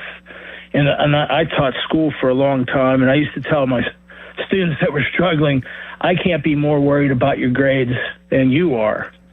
And I feel like that's where we are right now, is we're more worried about the success of the team than the team is. Like, if everything's so scripted, the way it sounds, why in heaven's name did Mlodzinski pitch last night with a 10-run lead when they knew that they weren't going to pitch Jones more than 5 innings, and they stretched it to 6 tonight? Why wouldn't they have saved Mlodzinski to be used the Pirates? So last night the Pirates, well, it would have been, he comes in, Mlodzinski in the 7th inning, so the Pirates are up. Yeah, my gosh, they're up at that point 10-2 with Mlodzinski coming into the 7th inning. Yeah, that's tough. Charrington today framed it as a 5-run lead. They would take Mlodzinski the remaining 3, but maybe they pushed Paul an extra inning yesterday. I don't know. That whole situation is simply messed up. Mlodzinski's in a little bit of a window, a day or two, essentially 2 innings, 2 ups, which makes no sense. And now he needs 2 days rest. So that's what I've heard. That is, it's essentially for the number of innings are ups. So if he does 2 1/3, right, that's 3 ups. That's 4 ups. If he appears in 4 different innings, that's 4 ups. He's going to be down for 4 days. And that's wild. So yesterday, 2 ups. Expect him on Friday, on time and on schedule, or at least available. Doesn't necessarily mean he's going to pitch on Friday, but maybe on Saturday. They like him in this role, and he would be fine in it if there were other pieces around him. It wouldn't be such a glaring issue, but he appears to be essentially the only reliable reliever that is pitching in at least the handful of times that he's appeared recently, sans maybe 1 or 2, in some really lopsided games. None of it makes sense. It doesn't. We overcook it. We trip over our own 2 feet. We do some really, really silly things in the game. And this goes for the Pirates and other clubs. Logan, Indiana, PA. Let's keep the calls rolling. Hello. What's making this whole Jones situation, but really the broader situation in baseball, all the more infuriating to me, and what I think all of us tonight are trying to say is that there has been no demonstrable correlation between these pitch limits, these innings limits, and the health of pitchers as a whole. Over the last 10 years, we've watched them continuously get stricter and stricter with these innings and pitch limits. It has produced nothing but more hurt young arms. Yep. And, I understand being careful with a guy coming off of major surgery. I understand that. Bottom line is, though, the guy in his first start throws 77 pitches, and tonight is only allowed to throw 77 pitches. To what end, I just can't understand. Because at some point, there should be a demonstrable correlation between the two, and there is simply not. And so the answer is what they do is they have a philosophy and they have a game plan, and they all get in a room and they agree this is the way that we need to approach it. And there's really no deviation from it. If there is, it's very, very little. And this sort of stuff that could have been tonight, it just doesn't matter. And Donnie, in his post-game press conference, did prioritize, what's important. Health, team victory, individual accomplishments, right? That's the way it should be. I don't think anybody's taking issue with that whatsoever. But, man alive, I mean, there was a game to be won, scoreless game in the balance. Yeah, I mean, the counter to that, left-hander matchup, Montgomery against Harris, Albies turns around, Olsen, Drake Baldwin. Jones would be facing the Braves for a third time through. There's some pretty black and white data that's hard to ignore third time through a lineup. That all factored in, but, man, out of the hand, you see that slider tonight? I did. He struck out Michael Harris twice. Sure looked great.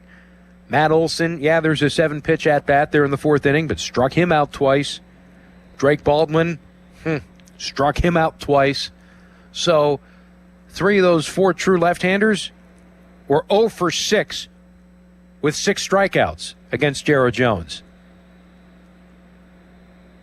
Ben in Uniontown, Sports Radio 93.7 The Fan.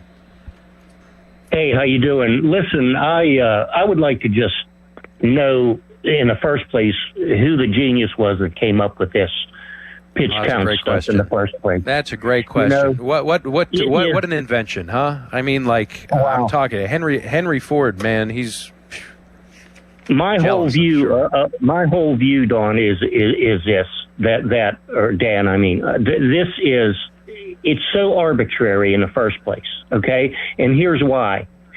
Some pitchers, when they're warming up in between innings, they might only throw 5 or 6 warm-up pitches. Some pitchers they'll throw 7, 8, 9, maybe 10 warm-up pitches. When they're warming up in the bullpen before the game, some pitchers might only throw about 20, 25 pitches in the bullpen, if that many even. Some pitchers, they'll throw 30, 35 pitches in the bullpen. And when they long throw out in the outfield a couple hours before the game, some pitchers, they'll throw for 10 or 15 minutes. Some pitchers will be out there long throwing for a half an hour or something. So if you take all that into consideration, which that makes the official, pardon me? Which they do, by the way. But anyway, your point. Go ahead. I'm sorry. Well, all I'm saying is, if you take all that into consideration, how in the world can can the quote-unquote official pitch count be any kind of a barometer or a determination of whether or not a pitcher's arm is really spent for the evening? I don't know. They don't know. But what they do is they set these numbers. I mean, it's like it's an episode of The Office. Thank you. I appreciate the call. Nobody knows, but we're sticking to it. Did I just go to Ben in Uniontown? Charlie? All right, that was Ben. Baldwin, Kyle, Sports Radio 93.7 The Fan. Jones, 6 perfect innings, pulled.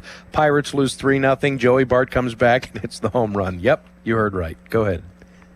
Dan, I love your show and the utmost respect for the knowledge that you have about the Pirates. But I have to say this. I was at the game the last 2 nights. I'm just a guy that sits in 221 for the last 20 years and goes to 40, 50 games a year, and I watch every game on TV. It's really this simple.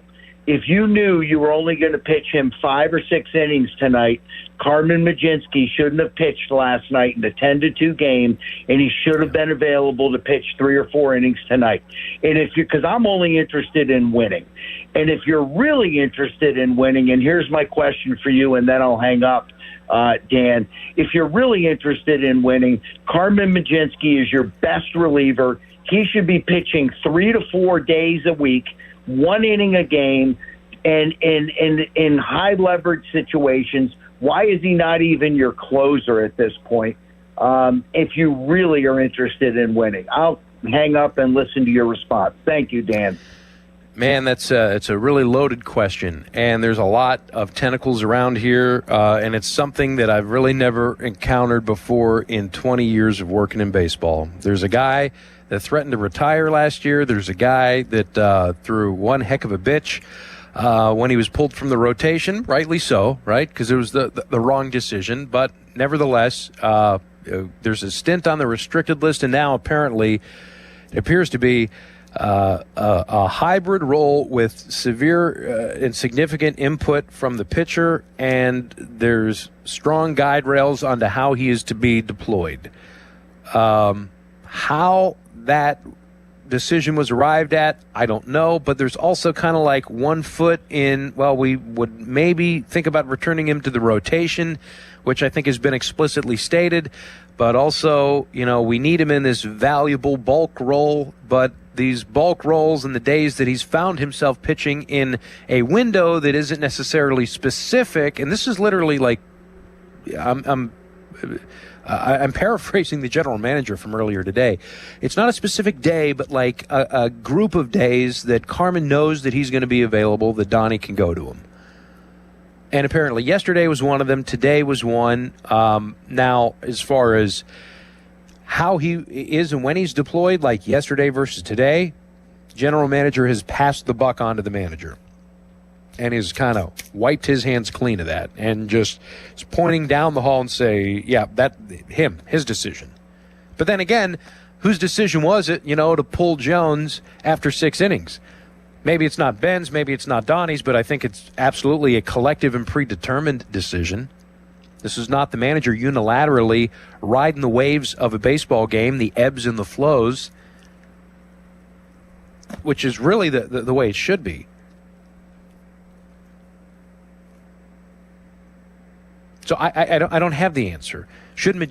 They believe that this role, and I suppose they would be right because there are other clubs that have it where it works well, and I think it would be okay, and it would be a perfect role for Mlodzinski if there were better characters around him, and we really wouldn't be talking about it because it would be so glaring.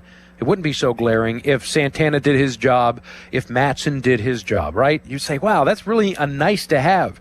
Mlodzinski, he can pitch some leverage. He can kind of cover 3 innings, take you to the finish line, even if it is a 6-7 run game. That's perfect. And, oh, heck, if somebody goes down in the rotation, he's turnkey, ready to roll. He could hop back in to that slot tomorrow, 3 days from today.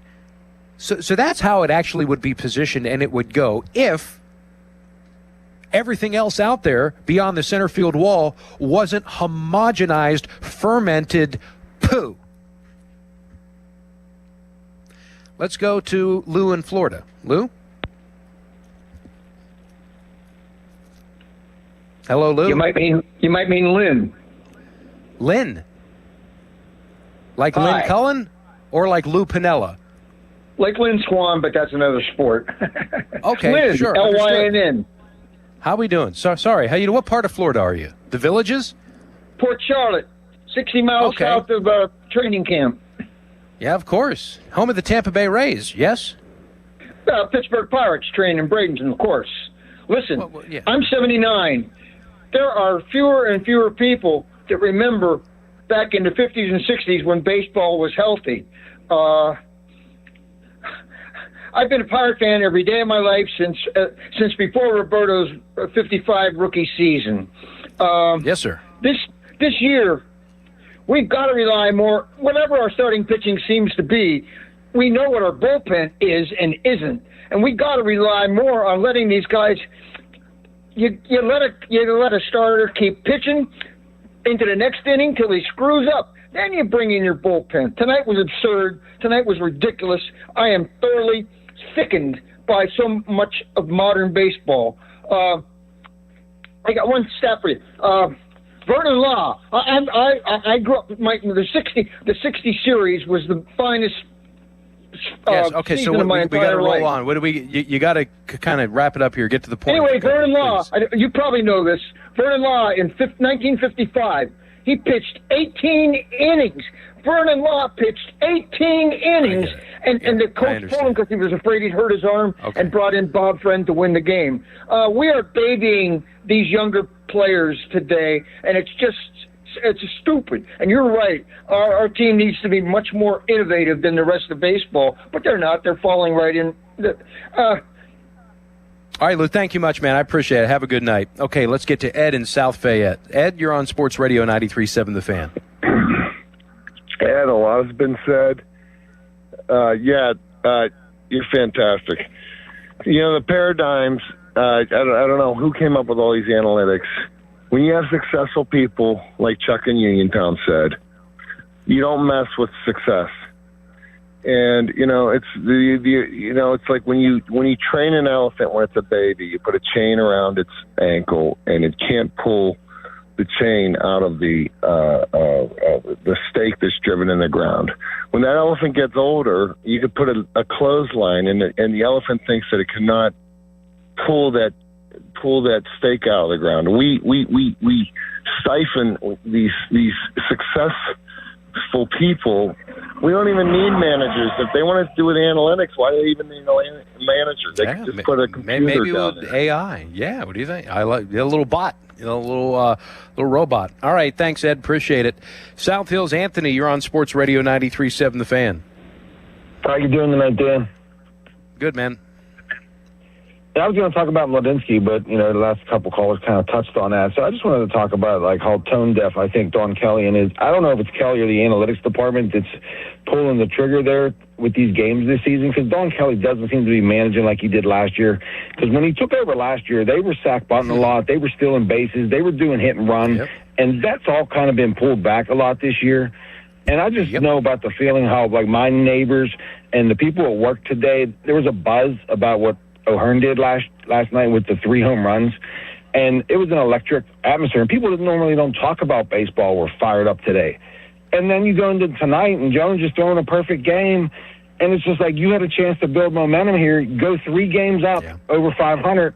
You're going to take 2 out of 3 off the Braves, who are leading in the NL East, and then you make a pitching change and go to the bullpen that struggled all year. And I don't understand what the rush is to get to that bullpen. I mean, Jones threw 81 pitches. And then the point is, Anthony, and I think you made it here, and a lot of us have tonight, is we've lost our way, right? It's about the connection with your fans. It's about the product that you're creating for a consumer. And at the end of the day, you're in an entertainment business. People invest their time to see the things that they saw last night, to see things that, at least for the first 6 innings, that they thought they were about to see something special. A lifetime memory, perhaps. We don't know. Again, long way from here to there, those final 9 outs. And that was railroaded. How and why? A lot of different reasons. Some make sense, many of them don't. Carl and Castle Shannon. Carl? Hey, Dan, how you doing? Hello. I think everybody's missing the overall picture. I don't think Kelly or any manager in baseball is responsible for these analytic idiot decisions. I think the overall picture is the owners realize they got a problem with the sport. They've known it for a couple of years. ESPN bailed out of their contract with them early, 3 years early. The problem is the talent every year is more diluted. And if you think these guys are bad that are playing this game now, especially in the bullpen, wait till you see what's coming up behind them. They're trying to preserve these guys, and it's not to preserve them for the playoffs, like Kelly was saying, or the postseason. Well, you have to go a little more. Give me a second, Carl. Here, let me ask you a question. How and why do you think, with all the training, the technology that we have in being able to develop athletes, that you think that the athletes are worse? Now, if we want to talk about a complete ball player and what the definition of one is today versus what it was 10, 15, 20 years ago, as far as acumen, game awareness, all of that stuff, I'll get on board with that. But if you could, why do you say, and what do you mean that ball players coming up are worse? I don't understand that one. Okay, let me tell you. Let me school you. Fundamentals.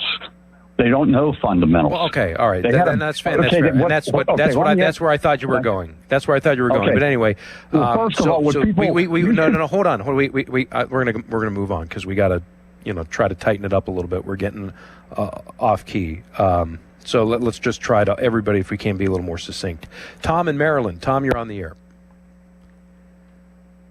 Hello? Tom, you're on. Go. Yeah, me. Go. Are you talking to me? Bob in Mount Lebanon. Bob, you're on the air.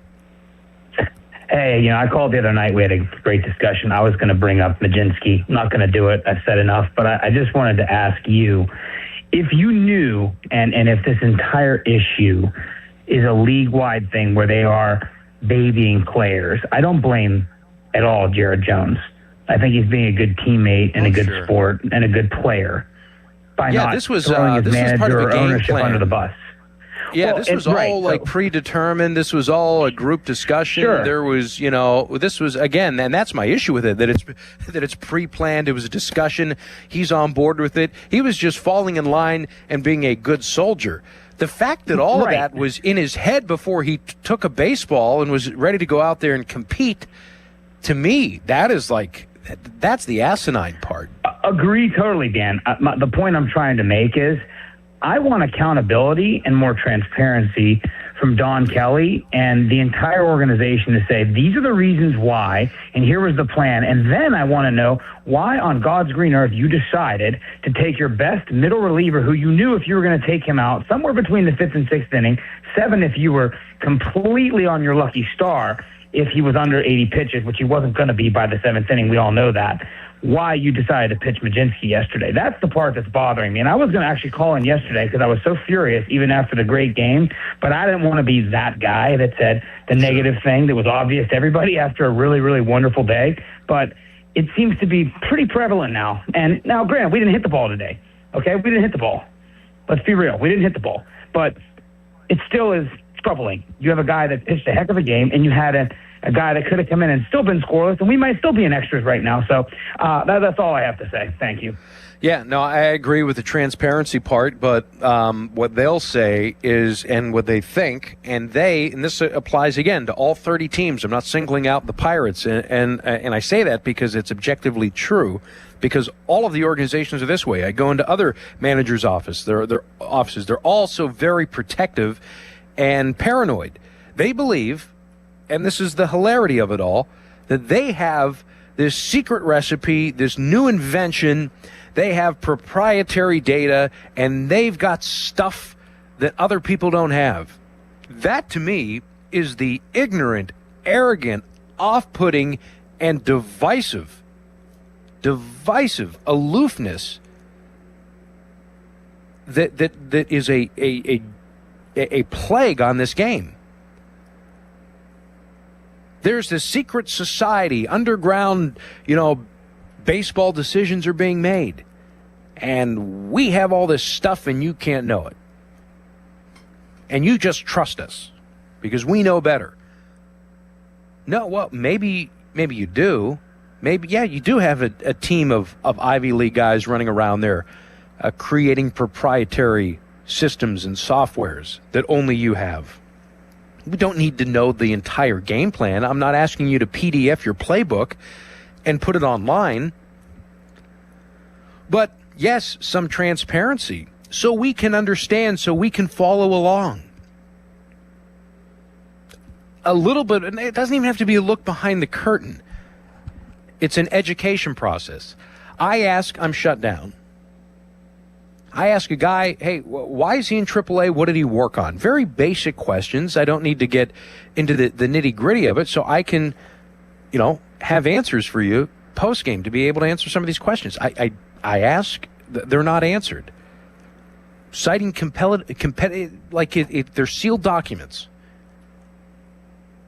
Proprietary, competitive intelligence, top secret, classified information. We've got stuff that 29 clubs don't have. 29 clubs don't have. And all the other 29 clubs feel the same way. It's hilarious. If they would actually step back, pull their head up out of the binder, take a breath, get away and step outside of their bubble, they would laugh at themselves as to how ridiculous they're being with it all. So no, I've got nothing for you, unfortunately. And so we're left wondering, worst of all, speculating, which is a really dangerous place to be. Because we could be completely off base. And again, the decisions that were made tonight, if we had more, again, information on it, that this is why it's an actual danger to do this, then I think that we all would be able to, take that information, digest it, maybe not necessarily like it, agree with it, but it would go down a little easier. Let's go to Hank in Glassport. Hank? Hey, thanks for having me. No, I mean, you're exactly right. This isn't like the nuclear codes or anything like that. And everybody mentioning of how it was 50 years ago, you just have to look at Dylan Cease today with the Blue Jays. They let him out in the ninth inning with 115, 20 pitches, whatever it was, and they gave him an opportunity at least. So we don't have to go back to the 1970s. We just have to go back 5 hours ago and see how the other teams have managed it. Exactly. So, and the main thing with me is not so much even like this game per se, but how other starting pitchers, their morale is with this. They're sitting there looking, what do we need to do to actually get past the sixth inning? Do we? Yeah. I mean, you're at. You should take the ball, Hank. Hank, you should take the ball and then have it ripped out of your hand. That's what the mindset. We don't need to overcomplicate this. You take the ball, you throw the first pitch. Your expectation should be to throw the last one. And why have we tempered? And thanks for the call. We got to go. But thanks for making me laugh. You're so right. We only have to go 5 hours ago, not 50 years. That's the line of the night. Love that stuff, Hank. All right, let's go to Johnny the Mutant to wrap things up tonight. Johnny. Yo, Dan, good show. I'm really enjoying it. And for once, I agree with your take. Very good. Yeah, the product is suffering terribly. I was really looking forward to taking my daughter to a game this weekend, for a divisional matchup. But it's so frustrating. And I mean, everyone has said it all. They've touched on every point. You've touched on every point. But I think that the broader macro, way to look at it is this is just a bad product. I hope it suffers. I don't know if it will. I think it's kind of like the NFL at this point.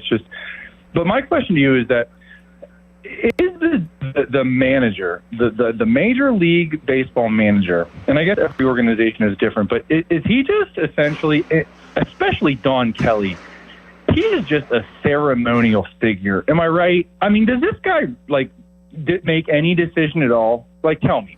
He has to be a ceremonial figure. And I hope he's hearing, because he's a loser. But he has to be a ceremonial figure. No, I think that there's probably some limitations into what managers, and this isn't necessarily just isolated to Pittsburgh. This is, and I'm not trying to answer this diplomatically, I'm trying to answer it thoughtfully. The answer is somewhere in between. It's not the manager of maybe even when Hurdle was here, certainly not when Leland was here, where you get me the players and I manage the club. It was that siloed, if you will. There are a lot of cooks in the kitchen with every organization. A lot of people with input, a lot of people with juice, a lot of people with feelings on the matter, and then you get a lot of politics, and then that becomes a lot to manage. So really, the manager, I think, has to manage more than ever before, and it's probably more so personality dynamics, and there's more money in the game, and that's why you see a lot of clubs that are otherwise unsuccessful. The Mets, the Phillies have had their struggles. The Padres haven't been able to get over the hump. These essentially corporations, which individual players become. Like, even look at Majinski to a lesser degree. He's going to be ARB1, and he sees a $3 million swing potentially of him getting typecast as a reliever versus a starter. So he's throwing one hell of a bitch, and he is digging his heels in because there's maybe for his family generational wealth at stake.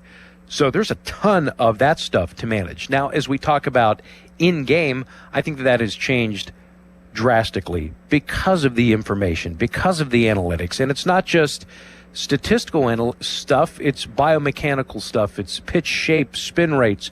There's so much more to it than there was even 10 years ago when we were just, evaluating players and looking at batted ball data, things of that nature. Now StatCast, came in 2015. And then once we started getting high-speed cameras, Zephyr vests and the whole 9 yards, like all of that information and that data started getting baked into the cake. So with all of that, it's so much to consume, but then you also have to parse through it, so you need more people there, and then there's more voices in the room. So what are otherwise simple decisions, setting up a rotation, innings limits, workload, all the things that kind of transpired tonight, those are group decisions that likely include the general manager, assistant general managers, director of this, director of that. I mean, there's 2 pitching coaches, 2 hitting coaches. Look at every coaching staff. It has more than doubled in size over the last 10 years. So I think there's more to manage, right? If you are the manager, all of that stuff in game, it becomes very, I think, complicated. So scripts and game planning, that's all in play, because I think it's impossible when we're talking about split-second decisions. You don't just look at your bench coach and, hey, Gino, what do you want to do? It's not like that anymore. Should it be like that? Should it be a simpler game? Yes, I think it needs to be stripped down. And a guy that does a fantastic job of distilling all of that information and dismissing some of it, accepting some of it, is a really strong-willed personality. Unless you have that strong-willed personality to say that this is my team, this is my future, I'm firmly entrenched here, Don Kelly, but he's a very respectful, humble guy, as warm a personality that we've ever had in that dugout. And I think, but he'll never admit, on or off the record, like, you give him truth serum, he's so respectful. I mean, you're never going to get like that full, this is hard, I'd rather it be this way. He's a team guy. He's an organizational guy. He puts all of that before himself, which is really, a good quality to have as a manager. So do I think that he's a figurehead or a manager? No, not at all. I hope I did justice in describing the job, the role, the variables, the factors, the stress, really, that's all involved there, and so much input, too much so that if I did have an issue, or if I could sit down the manager and say, hey, and who am I? I'm a radio host, right? Take your team, run it, and, say it's going to be my way. If not, I'll pack my box and I'll leave. And it's okay to do that, rather than too many different voices, too many cooks in the kitchen, kind of messing up the stew. Because I think that's what's kind of happened here. That's what's also happening everywhere else. And, there's a lot of people that want jobs in this game. There's a lot of people that want voices, power, leverage. Politics become a part of it, like any entity, any workplace environment. And that's where the game has really, I think, taken on some water, and it's all sort of spilling out onto the field. And what is it doing to the product for our consumers? So, yeah, there you have it. So, we'll come back, put a ribbon on it. Thank you, Johnny the Mutant. Appreciate it. Pirates fall 3-0 to the Atlanta Braves. And we'll sew it up here after a long night at PNC Park on Sports Radio 93.7 The Fan. HD1 Pittsburgh, an Odyssey sports station. Live from the Jim Shorkey Mitsubishi.com studios, North Huntington and North Hills. Always live and free on the Odyssey app.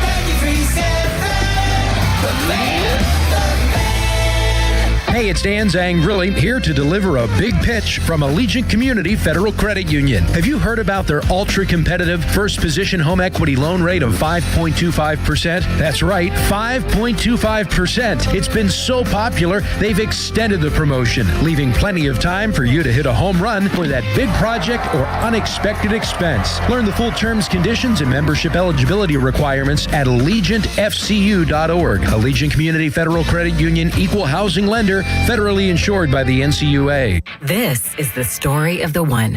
As a maintenance engineer at a beverage manufacturing plant, he starts his day knowing every line is ready to run because Grainger delivers the industrial-grade products he needs to keep mixers, conveyors, and packaging equipment moving. With Grainger's vast selection of bearings, belts, and motors, he keeps operations running smoothly, so nothing grinds to a halt. Call 1-800-GRAINGER, click Grainger.com, or just stop by. Grainger, for the ones who get it done.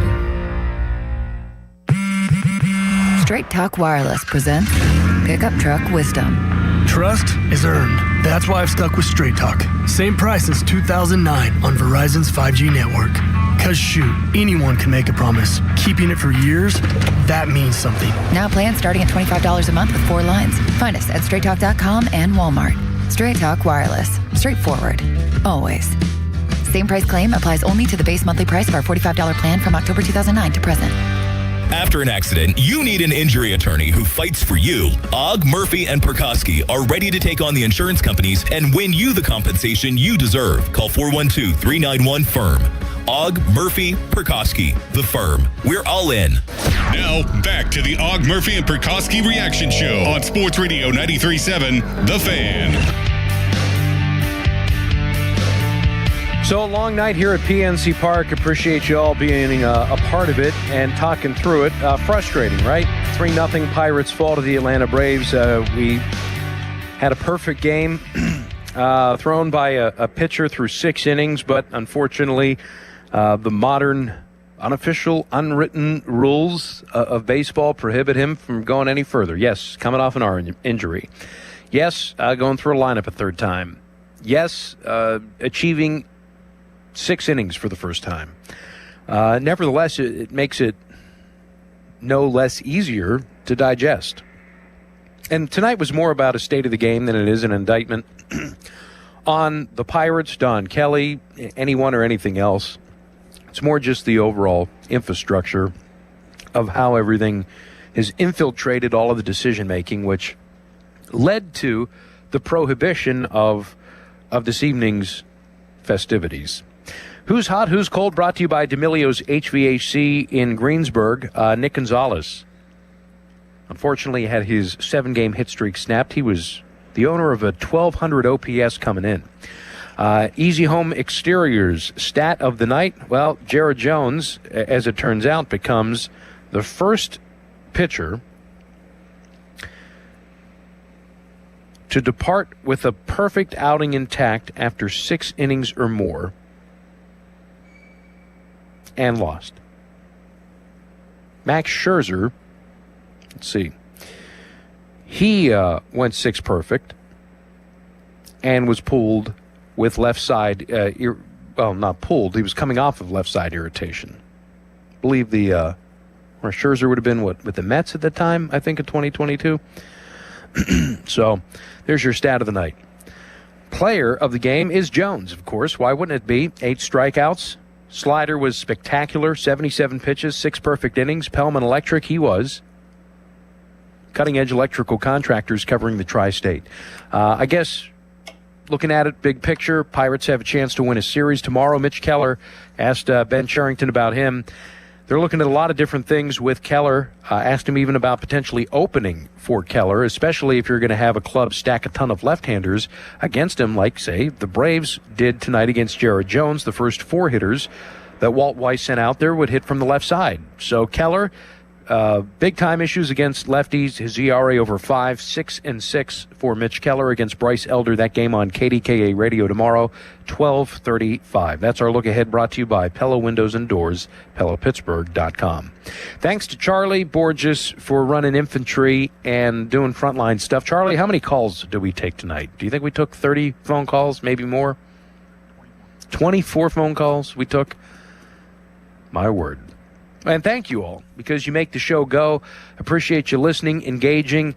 What a difference 24 hours makes, right? Leaving here last night, it was one of the where were you when moments, and I guess tonight is one of those as well. And it's hilarious, and this is what does, even though it's cruel, make the game so beautiful.